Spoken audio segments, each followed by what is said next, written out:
l'intérieur de la maison qui a un plafond très bas et très noir que j'ai laissé noir exprès. J'ai reblanchi les murs.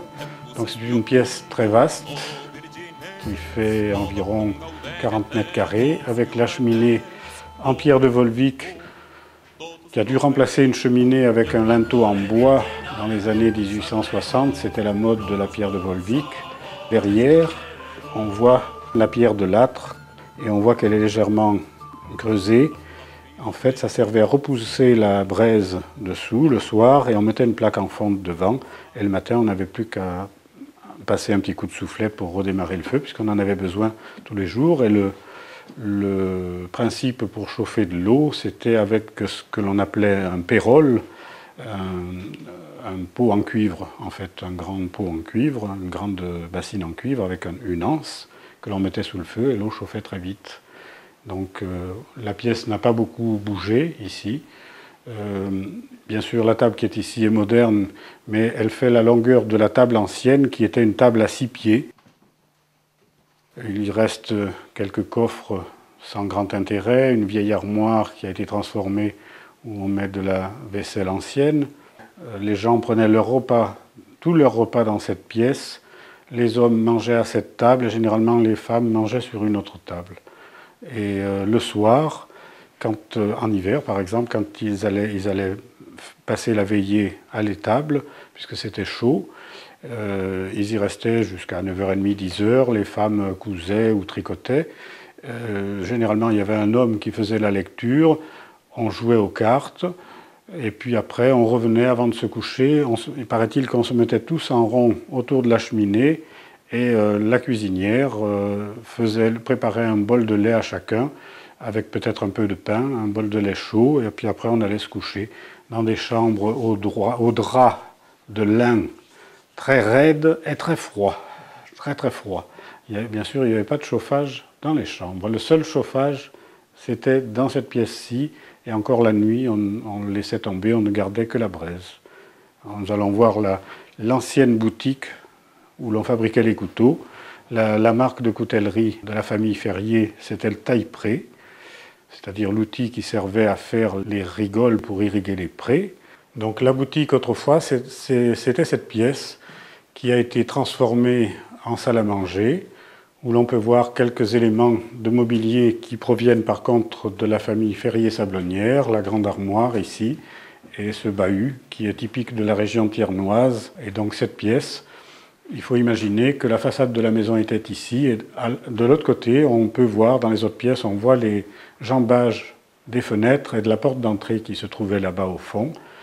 Et les gens travaillaient contre ce mur, ils avaient toute la lumière, puisque la façade était orientée au sud.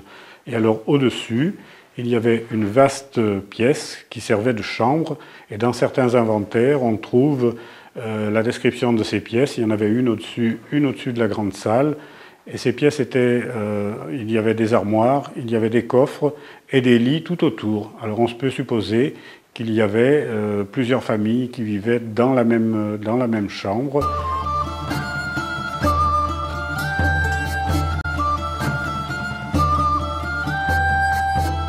C'est un partage qui est de 1684 entre deux ferriers, dont un va donner la maison où nous sommes, la communauté, et l'autre la communauté des ferriers Sablonnières. Donc tout est très bien expliqué, les propriétés.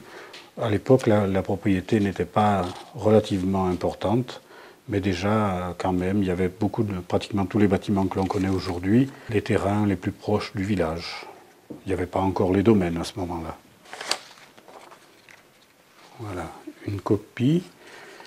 C'est le dépôt sur la table d'argent.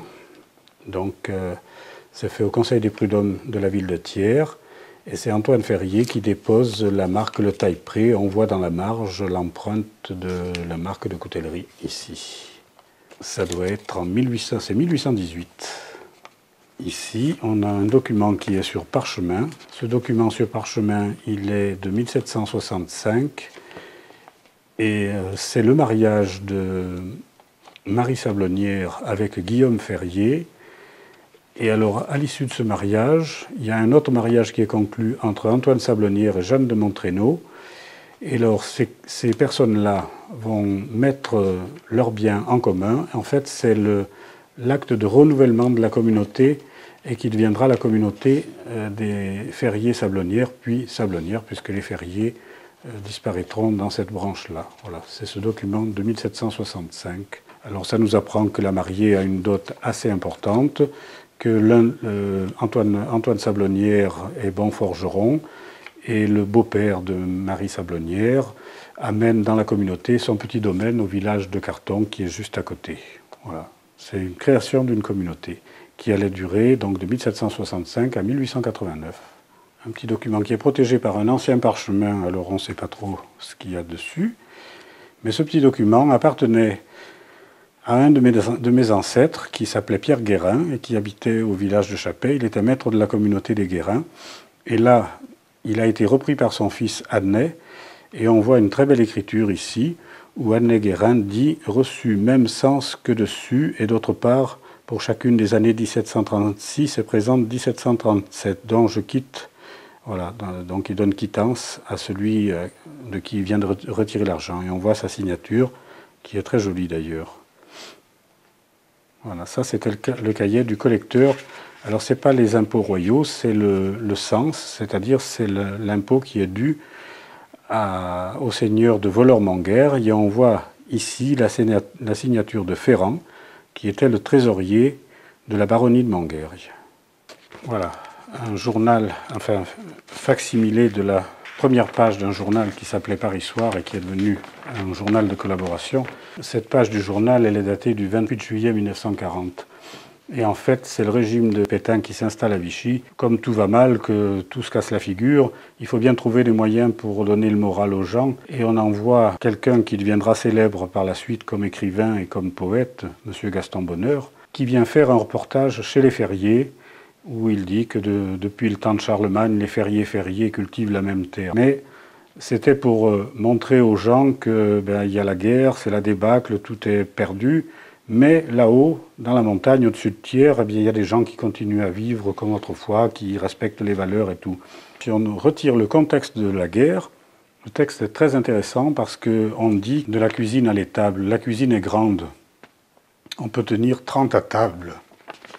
Mais les ferriers n'occupent plus qu'un bout.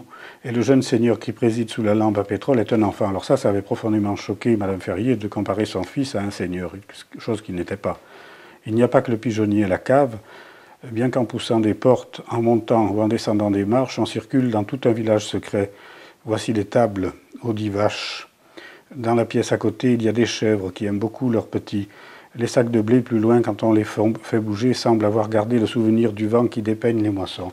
Voilà, tout l'article est sous cet aspect-là. Donc si on enlève le contexte de la guerre, c'est très agréable à lire parce que c'est très poétique.